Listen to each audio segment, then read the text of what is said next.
One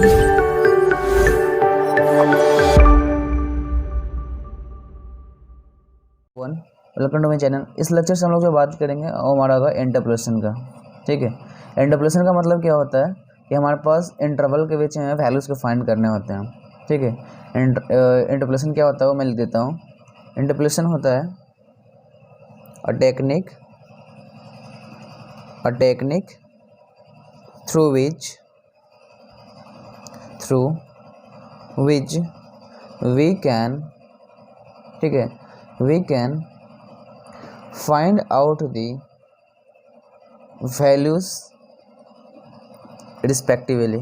मतलब क्या होता है कि आप जो भी आपका किस तरह से दिया होगा मैं बता देता हूँ कि कुछ अगर आपके पास देखिए यहाँ पर दिया होगा 2000, ऐसे मैं देता हूँ 2014, 2015, 2016, 2018। ठीक है, इस तरह से आपको जो वैल्यूज़ दी हुई हैं।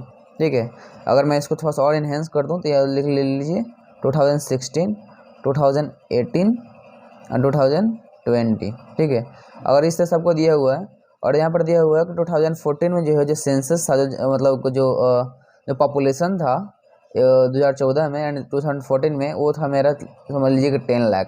ठीक है, और 2016 में था 12 लाख, 2018 में था 11 लाख और 2020 में वो था मेरा 13 लाख। ठीक है, तो अगर आपको फाइंड करने के लिए दे दिया जाएगा कि आखिर जो है 2015 में कितने लाख जो है पॉपुलेशन था, क्योंकि लाख में ही आएंगे, क्योंकि हमारे पास वेरिएशन होंगे वो लाख में ही आएंगे यहाँ पे, इसलिए आएंगे क्योंकि हमारे पास पहले ऑलरेडी जो है लाख में पूरी की पूरी दी हुई हैं। और दूसरी बात यहाँ पर है कि 2014 और 2016 के बीच में सिर्फ 1 ईयर का गैप है, तो जाहिर सी बात है कि लाख में ही आएंगे, चाहे तो 1 लाख, 2 लाख, 3 लाख जो भी है। ठीक है, तो ये जो हमें इंटरपोलेशन कहलाते हैं, यानी जो आपकी जो भी आपको वैल्यूज़ दी हुई हैं, जो भी आपका जो डेटा दिया हुआ है उसके बिटवीन में जो है फाइंड करने होते हैं, तो आपको जो है इस तरह से फाइंड करने के लिए होता है। तो ये हमारा जो है इंटरपोलेशन कहलाता है।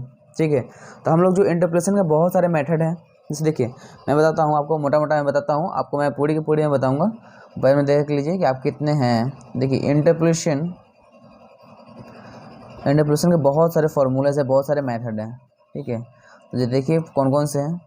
वो पहला हमारा होता है न्यूटन फॉरवर्ड नाम से। ठीक है, न्यूटन फॉरवर्ड मेथड कह लीजिए या फार्मूला कह लीजिए। ठीक है, मेथड कह लीजिए आप। ठीक है, न्यूटन फॉरवर्ड, और जब आपने न्यूटन फॉरवर्ड किया है तो यहाँ पर आपको जो है न्यूटन बैकवर्ड भी होगा। ठीक है, तो आपको लिखना पड़ेगा न्यूटन बैकवर्ड। ओके, आपको हो गया न्यूटन बैकवर्ड। जब आप ये पढ़ लोगे तो आपको पढ़ना पड़ेगा फिर Gauss forward. Okay, Gauss forward method, आप मेथड लिख लेना, बाकी मैं ऐसे लिख दे रहा हूँ। उसके बाद फिर हमारा होगा Gauss backward. Okay, Gauss backward method, ये हो गए। और भी हमारे पास होते हैं, आपको सिर्फ ये जो दिख रहे हैं ना, ये सिर्फ मतलब जो ऊपर दिखे, ये क्या है ना, हमारे पास 3 जो भी दिख रहे हैं ना आपको, फॉरवर्ड एंड बैकवर्ड, तो ये आपको जो है मतलब जब आपको इक्वल आपका दिया हुआ है, इक्वल इंटरवल दिया हुआ रहता है तब हमको इसको यूज़ करते हैं। ठीक है, इक्वल इंटरवल हमें दिया हुआ रहता है तब।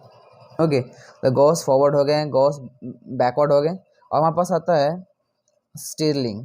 ठीक है, स्टिरलिंग्स आती हैं, ये भी फार्मूला हमारे पास है।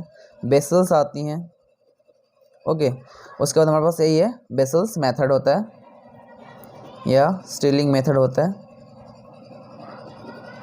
है, ओके, इसमें हमारे पास होती हैं यहाँ पर जो होती हैं, हमारे पास आता है एवर्ट फार्मूला। ठीक है, एवर्ट्स मेथड जो हमारा होता है। ओके, उसके बाद हमारे पास जो आती हैं वो होती हैं Lagrange's method. Okay, Lagrange's method हमारे पास। उसके बाद हमारे पास होती हैं डिविडेड डिफरेंसेस मेथड। ओके, तो ये जो है ना हमारे पास कुछ होते हैं जो इंटरपोलेशन में आते हैं, जो हमें जो BCA और MCA के रिगार्डिंग हमारे पास जो सिलेबस होते हैं उसमें आते हैं। ठीक है। तो ये इतने जो बहुत ही इंपॉर्टेंट है और हर एक को हम लोग जो डिस्कस करेंगे 1 बाय 1, ठीक है। तो अगला जो हमारा जो वीडियो होगा वो हमारा होगा न्यूटन फॉरवर्ड मेथड पे होगा, ठीक है। Thank you so much watching this video.